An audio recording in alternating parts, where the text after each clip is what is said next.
Today is Sunday, June 14th, 2015. I'm standing in the Joseph City Wash on the north side of the railway overpass bridge, looking over the recent little bit of work that they've done here.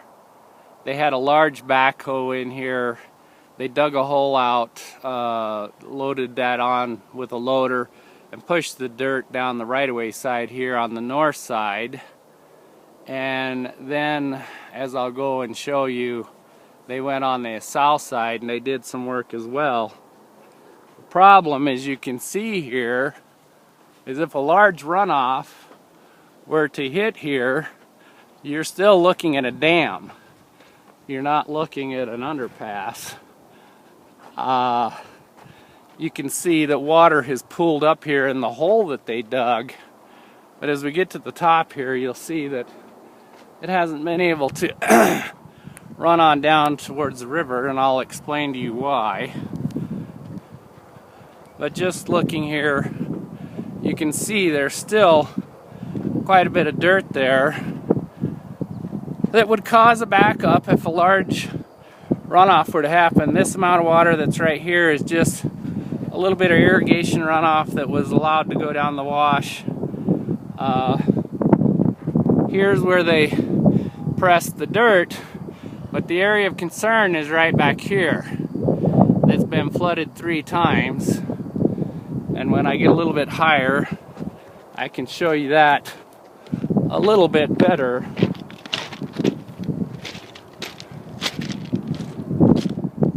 So, as you can see, the right-of-way here causes a major dam.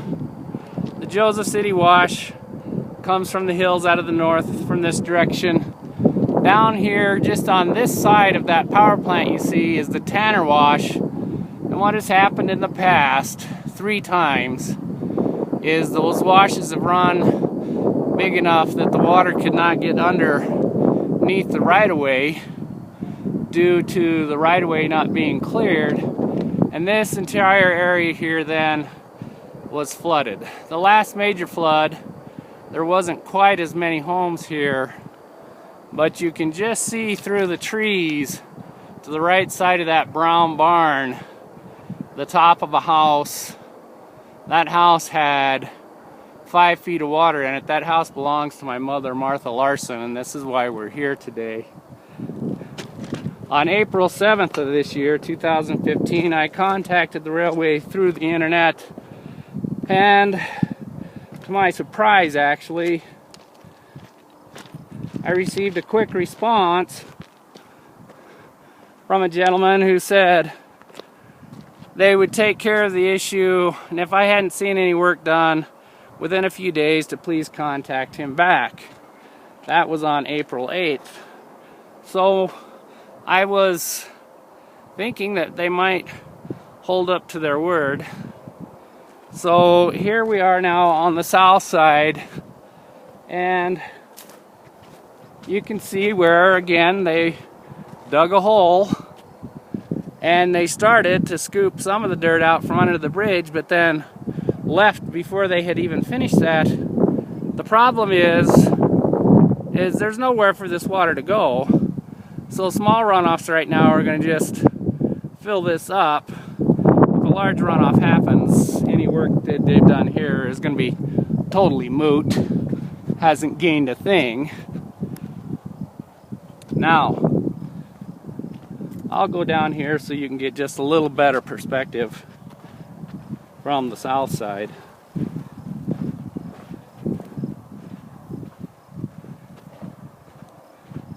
Now, a little over a quarter of a mile down this direction is the Little Colorado River. And this water is naturally supposed to run down to the river. And for years it did just fine. But there has been a compounding of problems here. So once again, here's the south side.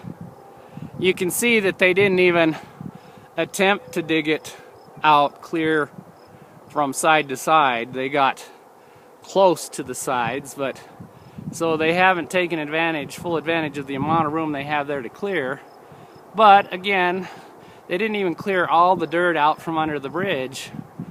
So in effect, they basically haven't done anything that will be of consequence in the case of a large runoff such as July 31st, 1998, when that area that I was showing you just a moment ago was flooded, and the house belonging to Niels and Martha Larson, Niels has since passed away, was flooded out.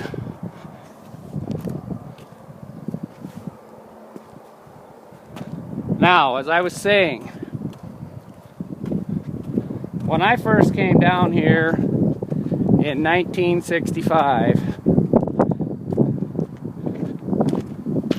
if you were standing at this same spot that I'm standing at right now,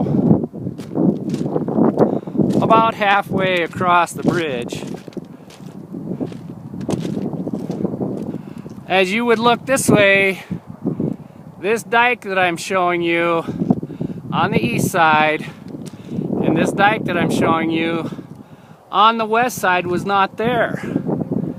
Once you got to this side of the bridge, the entire area was open, just as beyond that dike.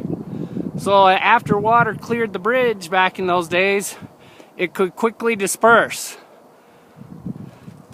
After the first flood happened, Santa Fe came in, the railway, and they took a bulldozer, they got in the middle of the wash, and they pushed dirt to the left, and they pushed dirt to the right, or to the east and the west, however you want to describe it. And they began building this dike.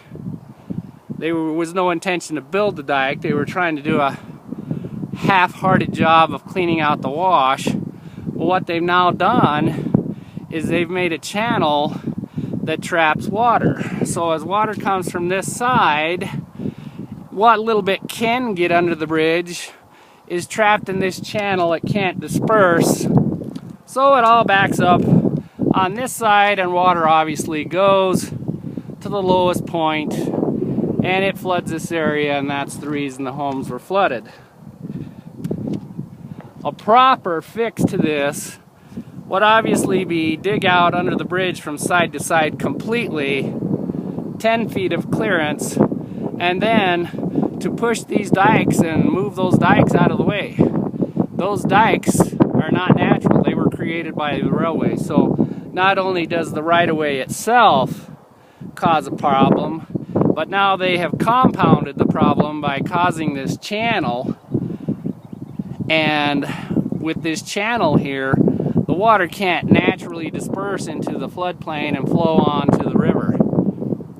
This whole dike along this side and this whole dike along that side should be removed and either pushed down into the river to the other side of the river, hauled out of here or something. So after months of trying to get something done and being passed from person to person, I was finally contacted by a person identifying themselves as the division engineer. Her name is Sherry Ellis. And she assured me that the work would begin and be done properly. I'm just walking over here to show you that if this dike were not here, that water would have a lot of area to disperse in, and it wouldn't have as much tendency to back up against the railway right-of-way, causing an issue for the landowners on the north side of the right-of-way. Obviously, this is a natural waterway that was here long before the railroad got here. And the railroad is responsible for not keeping this clean enough to allow the seasonal runoffs to come under. Now, on a typical year, this will handle what's going on, but it'll slowly fill in. But then when you have a bad year, which seems to happen about every 10 to 12 years, then you get the problem. Anyway, Ms. Ellis has told me that this work would be done. Ms. Ellis 2 weeks ago told me that she would meet me at the site when they had equipment here, and I have tried to contact her several times since then by email. This week I'll try to give her a call and ask her if she thinks that this work has been completed. And obviously what they have done, really, they might as well not have done, because it won't do any good in the case of a large runoff. At first, Miss Ellis seemed to be willing to contact me and let me know what was going on, like I said, after much being passed around. But now Miss Ellis seems to be ignoring me, so we're going to have to seek other measures, possibly take legal action to get the railway to do what is right, to be a good corporate citizen. And first of all, they need to undo what they have done here. This dike is not natural, and if they wish to contend that, I have several area residents who have lived here as long or longer than I have or my mother has, who will corroborate the fact that this channel is not natural. This channel, these dikes, were built by the railroad, and they just exacerbate the problem. And the railroad seems unwilling to make an actual effort to undo this. And that is just not acceptable. Once again, I started this process on the 7th of April.